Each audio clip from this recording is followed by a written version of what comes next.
انتظار حسین کی کتاب دلی تھا جس کا نام، رسمیں ہی رسمیں، گیت ہی گیت۔ گھروں میں زنان خانے اور مردانے کا مطلب یہ تھا کہ جہاں آباد کی معاشرتی زندگی دو خانوں میں بٹی ہوئی تھی، عورتوں کی دنیا الگ، مردوں کی دنیا الگ۔ مردانہ شان یہ تھی کہ کھانا اگر زنان خانے میں کھایا تو کلی مردانے میں آ کر کی، اور نسوانی حیا اس میں تھی کہ نیک بیوی کی کھنکارنے کی آواز بھی مردانے میں سنائی نہ دے۔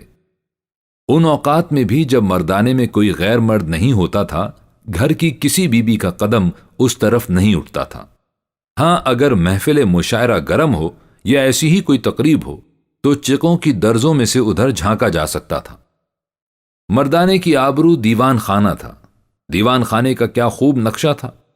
دیواروں پر جا بجا تغرے اور کتبے، اکا دکا ڈھال یا تلوار لٹکی ہوئی، خاندان کے بزرگوں کی قلمی تصویریں، چھت میں آویزاں جھاڑ فانوس، فرش پر دری، دری پر براق سی چاندنی، دائیں بائیں ایرانی قالین، دیواروں کے سہارے گول گول تکیے دھرے ہوئے، ان پر پھول دار غلاف چڑھے ہوئے، درمیان میں جا بجا حقے پیچواں رکھے ہوئے، اور یہاں وہاں کچھ پیک دان۔ چاندی کے ورقوں میں لپٹی گلوریوں سے سجی تھالی گردش میں ہے، تشتریوں میں الائچیاں، مصری کی ڈلیاں۔ محفل گرم ہے۔ محفل کے نام سے یہاں کبھی شعر و شاعری ہوتی نظر آئے گی، کبھی باقاعدہ مشاعرہ، کبھی داستان گوئی کا اہتمام، کبھی محفل موسیقی یا مجرا، اور اگر یہ نہیں تو پھر شطرنج کی بساط بچھی نظر آئے گی۔ شطرنج نہیں تو چوسر، چوسر نہیں تو گنجفہ، حقے کی نئے کبھی اس بزرگ کے سامنے، کبھی اس بزرگ کے سامنے۔ زنان خانے میں آئیے، یہ دنیا رنگ رنگ تھی۔ ایک ہنگامے پہ موقوف ہے گھر کی رونق، کبھی نوحہ غم، کبھی نغمہ شادی۔ شادی غمی کا کھیل تو انسانی زندگی کے ساتھ چلتا ہی رہتا ہے، مگر جہاں آباد کی بیویوں نے ریت رسموں سے شادی غمی کو کیا سے کیا بنا دیا تھا۔ ہر خوشی کی تقریب اور ہر غمی رسموں کا ایک پورا سلسلہ اپنے جلوں میں لے کر آتی تھی۔ خوشی کی تقریبوں کا ذکر ہو تو اس کردار کو مت بھولیے جسے ڈومنی کہتے ہیں۔ خوشی کی تقریبوں میں وہ پیش پیش نظر آئے گی۔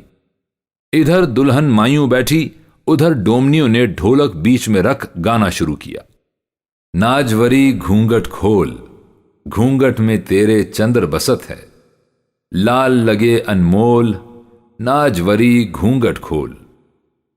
یہ تھی سہاگ گھوڑی، اور یہ ہے صحرا جسے ڈومنیاں نکاح کے بعد گائیں گی اور صحرے کا نیگ لیں گی۔ ہریالے ہمارے بنے کے لیے صحرا گوندھلا موری مالنیاں، بیلے چنبیلی کی کلیاں صحرا گوندھلا موری مالنیاں۔ ایک رسم، دوسری رسم، تیسری رسم، رسمیں ہیں کہ ختم ہونے ہی میں نہیں آ رہی، اور ہر رسم سے وابستہ مخصوص گیت ڈومنیوں کی بن آئی ہے، گائے چلی جا رہی ہیں۔ نقطہ عروج اس گیت کو جانیے جو دلہن کی رخصت کے وقت گایا جاتا تھا، اور جسے دلی کی زبان میں منڈھا کہا جاتا تھا۔ ہرے ہرے بانس کٹا مورے بابل، نیکا منڈھا چھواؤ رے، دہیلیاں پر بت بھئیں، بابل انگنا بھیا بدلیں رے، لے بابل گھر اپنا، ہم چلے پیا کے دیس رے۔ لیجئے دلہن پالکی میں سوار ہو گئی۔ مٹھی بھر بھر دوانیاں، چونیاں اور چاندی کے پھول پالکی کے اوپر سے بکھیرے جانے لگے۔ اب جب یہ پالکی دلہا کی ڈیوڑی پہ جا کے تھمے گی، تب نئی رسموں کا سلسلہ شروع ہوگا، نئے گیت گائے جائیں گے۔ بنے مکھ دیکھ تیری بنو ہے سہاگ بھری، تاروں بھینی رات رے، رہیو جیسے چندر کی کرن کھڑی۔ بیاہ ہو چکا، بہت اچھا ہوا، مگر رسموں کا سلسلہ تو بند نہیں ہوگا۔ اے لو، خیر سے دلہن کا پاؤں بھاری ہو گیا، مبارک سلامت کا غل ہوا، اور پھر رسموں کا سلسلہ شروع۔ 7واں مہینہ لگتے ہی میکے والے سدھوڑا لے کر دوڑتے۔ سدھوڑا یعنی 7 چیزیں، 7 طرح کی ترکاریاں، میوے، پکوان۔ نام بتا رہا ہے کہ یہ رسم ہندو گھروں سے چلی اور مسلمان گھروں میں پہنچی۔ 9واں مہینہ لگا تو پھر دلہن کے میکے نے جھرجھری لی، 9 ماسا لے کر چلے، یعنی دلہن کا جوڑا، کنگھی، مسی، عطر، پھول، چاندی کی نہرنی، تیل کی نقرئی پیالی، لال اوڑھنی۔ اس میں 7 طرح کا میوہ، بہنوں کا نیگ، پنجیری کے لیے روپے۔ 9 ماسہ ہو چکا، پیدائش کا وقت آ پہنچا۔ منتوں، مرادوں اور دعاؤں کے ساتھ پیدائش ہوئی۔ دلہا کی بہن نے گیت گانا شروع کر دیا۔ بیرن بھیا میں تیری ماں جائی، ہولر سن کر بدھاوا لے کر آئی۔ چھاتی دھلائی کٹوری لوں گی تو لٹ دھلائی روپیہ، پاؤں دھلن کو چیری لوں گی تو خصم چڑھن کو گھوڑا۔ اب اس کے بعد چھٹی تک زچہ کے ارد گرد بیٹھ کر رات بھر جاگنا ہے۔ انگیٹھیوں میں کالا دانہ ڈالنا ہے تاکہ زچہ بدروحوں سے اور بچہ نظر بد سے محفوظ رہے، اور ساتھ میں جچا گیریاں گاتی ہیں۔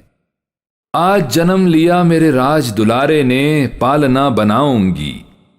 گھی کھچڑی بابل جب رنگ سگھڑ جچا کو میں تارے دکھاؤں گی، ری پالنا بناؤں گی۔ ایک جچا گیری ختم ہوئی، دوسری شروع ہو گئی۔ البیلے نے مجھے درد دیا، سانولیا نے مجھے درد دیا، پائلیا نے درد دیا۔ جائے کہو لڑکے کے بابا سے، اونچی نوبت دھراؤ رے۔ البیلے نے مجھے درد دیا، پائلیا نے مجھے درد دیا۔ جائے کہو لڑکے کے نانا سے، رنگ بھری کھچڑی لاؤ رے۔ البیلے نے مجھے درد دیا، پائلیا نے درد دیا۔ جائے کہو لڑکے کے ماموں سے، ہنسلی کڑی گھڑاؤ رے۔ البیلے نے مجھے درد دیا، پائلیا نے درد دیا۔ جائے کہو لڑکے کی خالہ سے، کرتے ٹوپی لاؤ رے۔ البیلے نے مجھے درد دیا، پائلیا نے درد دیا۔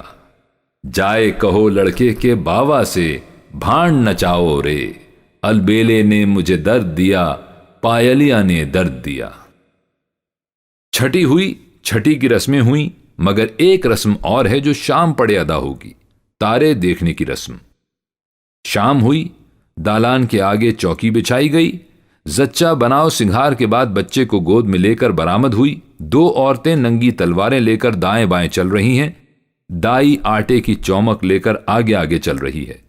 زچہ کی گود میں بچہ ہے، سر پر کلام پاک، اس شان سے آسمان کی طرف دیکھتی ہے اور چوکی پر کھڑے ہو کر 7 ستارے گنتی ہے۔ دائیں بائیں کھڑی عورتیں تلوار سے تلوار کی نوک ملا کر زچہ کے سر پر قوس بناتی ہیں۔ مطلب یہ ہے کہ کوئی جن یا کوئی پری اس بی بی کے اوپر سے نہیں گزر سکے گی۔ اب بچے کے باوا زچہ کے شوہر نامدار تیر کمان لے کر برآمد ہوتے ہیں۔ زچہ کے پلنگ پر کھڑے ہو کر بسم اللہ پڑھی اور چھت کی طرف شست باندھ کر تیر چلایا، یعنی ہرن مار لیا۔ جچا جب دیکھنے کو آئی تارے، ستارے چرخ گردوں نے اتارے۔ ہو فرزند یہ سب کو مبارک، کہو لڑکے کا بابا مرگ مارے۔ چھٹی کی دھوم جو پہنچی فلک تک، قمر اور مشتری دونوں پکارے۔ خدا نے کیا خوشی دونوں کو دی ہے، دمامے بچ گئے گونجے نقارے۔ اب رت جگہ شروع ہوتا ہے۔ کڑھائی رات بھر چڑھی رہے گی، گلگلے تلے جائیں گے، اللہ میاں کا رحم بنایا جائے گا، یعنی چاولوں کے آٹے کا حلوہ۔ رحم پر اللہ میاں کی سلامتی پڑھی جائے گی، پھر بی بی فاطمہ کی نیاز یعنی سحنک۔ چھٹی کی دھوم دھام تمام ہوئی، مگر اس کے بعد بھی تو کتنے مراحل ہیں۔ 10ویں کا غسل، 20ویں کا غسل، پھر چلہ یعنی 40ویں دن کا غسل، اور بچے کا جو لاڈ پیار ہو رہا ہے، لوریاں دے کر سلایا جاتا ہے۔ تو سو میرے بالے، تو سو میرے بھولے، جب تک بالی ہے نیند۔ پھر جو پڑے گا دنیا کے دھندے، کیسا ہے جھولا کیسی ہے نیند۔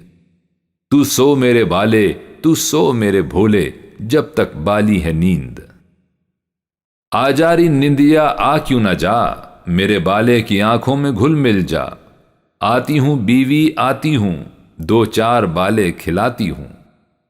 اور کس لاڈ سے کھلایا پلایا جا رہا ہے، میاں آوے دوروں سے، گھوڑا باندھوں کھجوروں سے۔ میاں آوے دوڑ کے، دشمن کی چھاتی توڑ کے۔ جگ جگ جگ جگ جیا کرو، دودھا ملیدہ پیا کرو۔ اور ابھی تو بچے کے دانت نکلنے ہیں، پھر دودھ بڑھانے کی رسم ادا ہونی ہے، پھر ختنے کا مرحلہ ہے، پھر عقیقہ، رسمیں رسمیں اور رسمیں۔ بچہ بڑا ہوگا تو رسم بسم اللہ ہوگی۔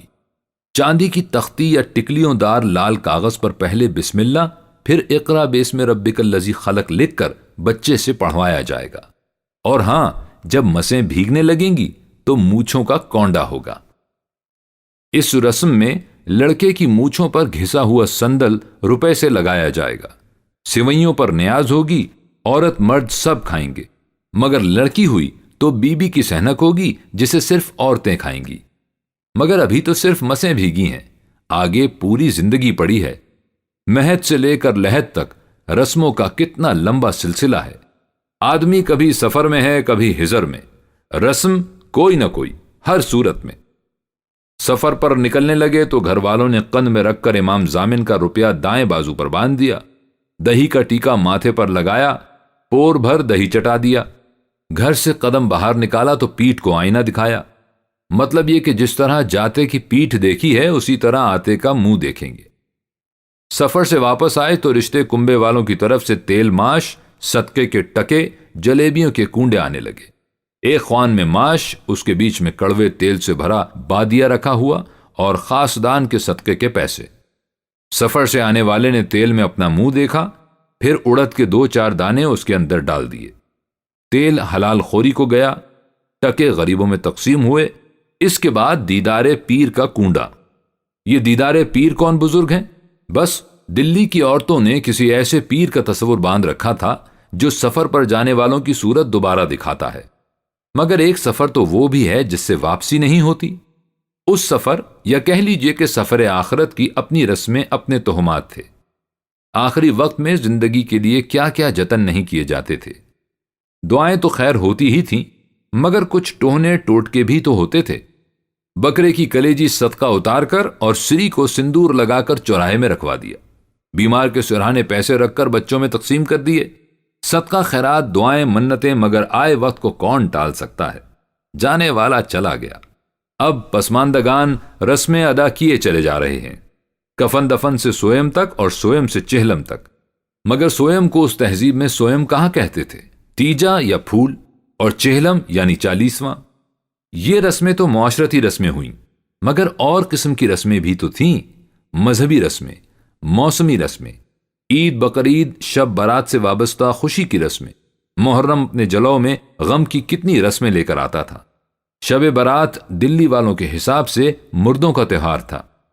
بابا آدم اور اماں حوا سے لے کر حضرت امیر حمزہ تک سب اولیاء اللہ کی نیاز، اس کے بعد خاندان کے مرحومین کی فاتحہ، تخصیص کے ساتھ 2 طرح کے مردوں کی فاتحہ، اوتوں کی اور سہاگنوں کی۔ اوت وہ مردے جو بن بیاہے مر گئے، سہاگنیں جو بیاہ ہونے کے بعد اللہ کو پیاری ہوئیں۔ آمد شب برات بہو ساس سے لڑی، کوئی لیپے کوئی پوتے کوئی کمہار کے کھڑی، مٹکے اچھے دیجو بھیا آویں گے مردے، چھوڑیں گے انار اور پھل جڑی۔ چولہے لیپے پوتے جا رہے ہیں، حلوہ پک رہا ہے، کورے انجورے اور ٹھلیاں چوکی پر سجائی جا رہی ہیں، آتش بازی چھوڑی جا رہی ہے، اور اس کے ساتھ ایک وہم کہ آج کی رات جس شخص کو اپنا سایہ دکھائی نہیں دے گا وہ اگلی شب برات نہیں دیکھے گا۔ تیج تہوار اپنی جگہ، جاڑے گرمیاں برسات اپنی جگہ، اور جہاں آباد میں آ کر ہر موسم نے اپنی روایات، اپنی رسمیں وضع کر لیں۔ بیویوں نے گھروں کی چہار دیواری میں بیٹھ کر اپنی طرف سے ان میں کلی پھندنے ٹانک لیے۔ کیا خوب بیویاں تھیں! پردے کی پابندی نے انہیں ڈیہڑی لانگھنے سے باز رکھا تو انہوں نے گھروں کے اندر ہی اپنی ایک دنیا پیدا کر لی۔ موسموں تک کو اتنا گھریلو بنا لیا ہے جیسے ان موسموں نے گھروں کے اندر ہی ان بیویوں کے ہاتھوں جنم لیا ہے۔ ساون کا چھینٹا پڑنے پر سیلانی قطب صاحب کی طرف دوڑتے۔ پردے دار بیویاں کیا کریں؟ انہوں نے گھروں ہی میں ساون بھادوں کی بہار پیدا کر لی۔ دوپٹے دھانی رنگے جا رہے ہیں، بیلے چمیلی کے ہار گوندھے جا رہے ہیں۔ ادھر گھٹا گھر کر آئی، ادھر بی بی اماں نے چولہے پہ کڑھائی چڑھا دی۔ پھلکیاں، گھنگنیاں، گلگلے، پوریاں، کچوریاں، غرض 100 طرح کا پکوان تیار ہو گیا۔ جھولا تو گھر میں پہلے ہی پڑ گیا تھا۔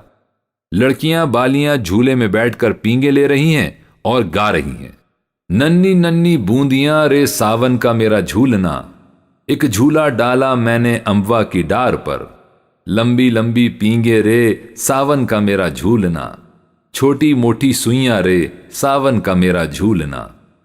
ایک جھولا ڈارا میں نے سیاں جی کے باغ میں، لمبی لمبی پینگے رے ساون کا میرا جھولنا۔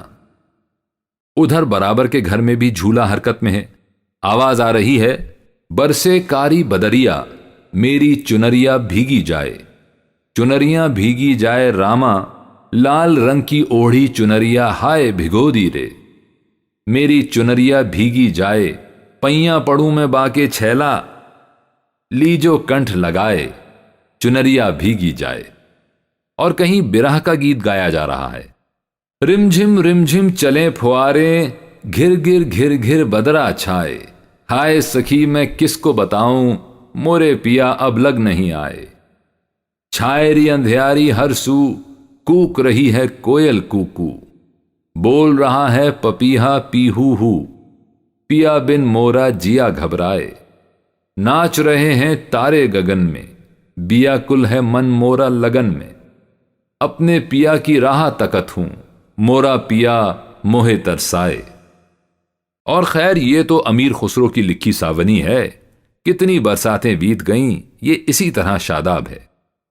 اماں میرو بابا کو بھیجو ری کہ ساون آیا، بیٹی تیرا بابا تو بڈھا ری کہ ساون آیا، اماں میری بھیا کو بھیجو ری کہ ساون آیا، بیٹی تیرا بھیا تو بالا ری کہ ساون آیا، اماں میرے ماموں کو بھیجو ری کہ ساون آیا، بیٹی تیرا ماموں تو بانکا ری کہ ساون آیا۔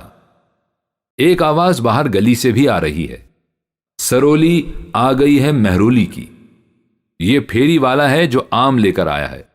اس آواز کا اپنا جادو ہے، کون سی گھر والی ہوگی جو اس آواز پر لبیک نہیں کہے گی؟ سو آم بھی خریدے گئے، پکوان، آم، جھولا۔ ساون میں یہ کچھ میسر ہو تو پھر ساون سے بہتر اور کون سا موسم ہوگا؟ اے لو ایک آواز اور آئی، کالے بھنورالے نون والے نمکی لو، نون کے بتاشے ساون بھادو کی نمکی لو۔ یہ جامن بیچنے والوں کی آواز تھی، مگر گھائل کرنے والی، برہ کی ٹیس پیدا کرنے والی آوازیں اور تھیں۔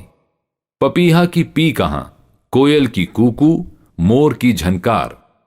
اور ہاں، ان آوازوں کے بیچ ایک آواز ٹٹیری کی بھی تو تھی، اور یہ بات قلعے کی بیگمات سے چلی اور دلی کی عورتوں تک پہنچی کہ ٹٹیری کے حلق میں چھید ہے، جب پانی پیتی ہے تو وہ باہر نکل جاتا ہے، تو اسے ٹٹیری کی آواز مت کہو، پکار کہو، پکارتی ہے ٹٹیری ہوں، پیاسی ہوں، اور اسی طرح پکارتے پکارتے مر جاتی ہے۔ اور کوئل کیا پکارتی ہے؟ یہ بیبیاں کہتی تھیں کہ کوئل آموں پر جان دیتی ہے، جب آموں کے پیڑوں پر مور آتا ہے اور کیریاں لگتی ہیں تو وہ بولنا شروع کرتی ہے، مگر جب آم پکنے لگتے ہیں تو ادھر اس کی بانچھیں پک جاتی ہیں، بیچاری ترستی ہے اور آم نہیں کھا سکتی۔